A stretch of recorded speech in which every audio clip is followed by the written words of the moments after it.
It's Friday again, and that means it's time for another episode of our series, Fanzine Friday. Today we take a look at the Dungeoneer number 3 from December of 1976. Please stick around.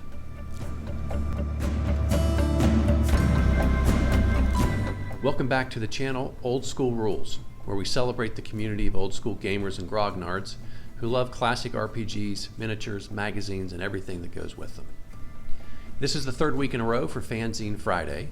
Each week we pull one of my favorite fanzines out and take a closer look. And this week that's Dungeoneer number 3, produced by Jennell Jaquays at the end of 1976. If you didn't see a prior video, fanzines are magazines produced by fans for fans around a particular hobby or subject. And in our case, that's RPGs with a particular focus on Dungeons and Dragons. This is another great fanzine. Hope you'll enjoy the video. So here on Fanzine Friday, we're just going to enjoy another fanzine from my collection. And this week, that's the Dungeoneer number 3, put together by, as I said, Jennell Jaquays at the end of 1976. The cover actually says November, December, January on it. Speaking of the cover, that's a heavy stock cover with regular paper folded in half and stapled. So let's take a closer look at the cover. Again, this is Jaquays' art. Her art on here, I just really love it. It has a great old school feel. She's a fantastic illustrator. This one's a little different. There's a giant robot attacking a group of adventurers, and maybe on the left, I don't know if those are all adventurers or maybe there's an orc in there too. And you can see this robot has blasted them. This cover is derived from one of Jim Ward's contributions to this issue, which is a new monster, and we'll talk about that in a little bit. Here's the inside cover. It's got the editorial notes from Jaquays. And here's the table of contents.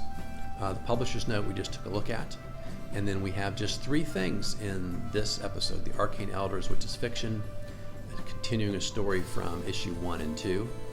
And then a very large section of the Monster Matrix, which are new monsters for your campaign, and a new adventure. Again, this one comes from Jaquays. It's Borshak's Lair. And here are the contributors. Again, Jim Ward is back, and a couple of new names join the contributors for this episode. The Arcane Elders, as I mentioned, it's fiction, fantasy fiction, and the story continues from each issue to the next. I wanted to show you this one because it has some great art by Jaquays, and also note this particular episode, if you will, is written by Jim Ward. He didn't write the first 2, he doesn't write the next one, but this particular episode, I guess they let different people write for each issue of the magazine. Okay, the Monster Matrix. As Jaquays said, you can never have too many monsters. That's definitely true. Let's take a look at these. This is a fascinating, eclectic list here. The ray gun robot, that's what's featured on the cover. This is by contribution from Jim Ward. 20 hit dice monster with a -2 armor class that comes, he says these are obviously from a different reality or the future, and they come through rifts that are created either from their location or perhaps wizards. They're programmed to attack all living creatures. I guess on their planet or their future, they destroy everything. They shoot 3 times at each person they can see, and then they just leave. So if you could dodge 3 times, that'd be great. But with a 20 hit dice monster, you're probably going to get hit. And their damage is an energy ray that does 10d8. So good luck. The Anaswami, this contribution is from a new contributor named Glen Taylor. This is an invisible spirit that is chaotic evil and essentially will try to kill anyone it can get around. And the way it does that is by being able to take control of a metal object. So it'll probably like take control of one of your weapons, for example, and use it to attack you. The DNA monster comes from this guy, Mark Norton, and he seems to like some really weird monsters, but I appreciate his creativity. So this is the DNA monster. It's a giant strand of DNA. The best thing about it, I think, is when you kill it, some of its strands of DNA are actually gems, and you can loot those. Mark, again, with smoke creatures. They are made of smoke, and the way they attack you is by suffocating you with their smoke, and they can only be hit by magical weapons, so they're actually pretty tough. A lot of the monsters in this issue are pretty tough. Mark Norton again, the Ibum.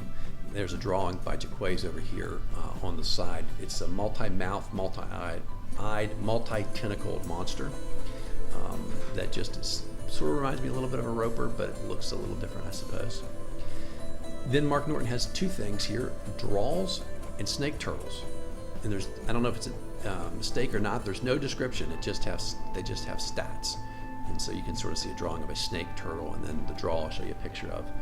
I don't know if Jaquays had something to base that on and we just missed the description, or that was just her creativity. Mud Creatures by Mark Norton, you'll see them off to the side. 10 hit dice monsters. If they touch you, they turn your flesh to mud. So that's not a very good thing. Kind of scary. Don't look so scary, but in fact they are. And here's a second contribution from Jim Ward. I really like this one. He calls it the mobile dis. I don't know if I'm mispronouncing that. And there's a little picture of it down here at the bottom. His description is, imagine if you had a stomach with a mouth attached to it and a bunch of legs. And it's a horde monster. Number appearing, 1 to 12 billion. And essentially, these little tiny creatures that just swarm in, and whatever they hit, they completely consume it, and then they move on. So I think it's a little excessive, but it maybe dialed down a bit. It would be a really fun thing to encounter. Here's the picture of the draw. I don't know why it looks like that. Wood golems, which are essentially golems made out of wood by a druid. And so they're particularly afraid of, as you might imagine, they're made out of wood, they're particularly afraid of fire. That's by Glen Taylor. Imps by Mark Norton. These are essentially very tiny demons. They're chaotic evil. They're like 3 to 5 feet tall. And then he has a list of them, A, B, C, D, E, F, and G. And as the letters go up, they get a little tougher, a little bigger, a little stronger. And they have some spell abilities, and they can gate in. As they get more powerful, they can gate in lesser imps as well as some like type 1 or type 2 demons. And then this last one is by David Marbry, and it's the Watcher. He even has like a little scroll fragment you could share and that talks about them. They're essentially created by magic users, and they accompany them until the magic user gets killed, I suppose. And they only attack by telepathic communication. The less intelligent the potential recipient of the attack, the more likely they can make this connection. Once they do, you can't get free until you kill them, and they can cause you damage again. The better their roll, the more damage they're going to do. It can be straight up damage, stun, level drain, a bunch of random attacks, but it's kind of an interesting one. And the last thing in this episode is the adventure by Jaquays, Borshak's Lair. This is a great one. They say in the comments that people complained the first two were a little too geared towards high level, so they wanted to give a low level adventure. And this is classic. It's an old tomb. It's been invaded by orcs and kobolds and goblins, and has secret rooms. It has traps. It has obviously classic monsters, great treasure. Borshak, who's the leader orc of the group, is there as well, and he has an orc that has magic user abilities as well. So a great adventure. This one, again, 1 session, maybe 2, geared, depending on how long you're playing your sessions, I guess maybe a little longer, because there's a lot going on in this one. It's a really, again, great early adventure by Jaquays. And that's it for Fanzine Friday. Dungeoneer number 3.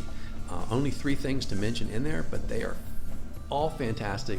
Great read. You have a chance to get a copy for yourself. And until next time, my friends, keep rolling 20s.